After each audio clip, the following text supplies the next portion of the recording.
5 ماتشات من غير هزيمة و5 كلين شيت وعامل 100 راجل في بعض. بس زي ما شباب بلوزداد الله يرحمه كان بيقول: ما قابلتش الأهلي.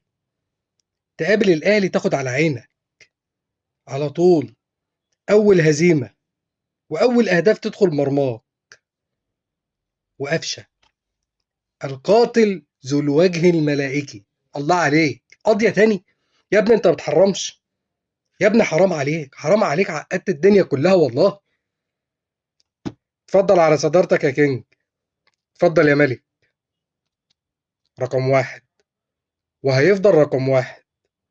الصدارة ما تلاقيش إلا بالأهلي، متصدر في الدوري ومتصدر في أفريقيا، وإن شاء الله الدوري وأفريقيا في الجزيرة. ابعتها له.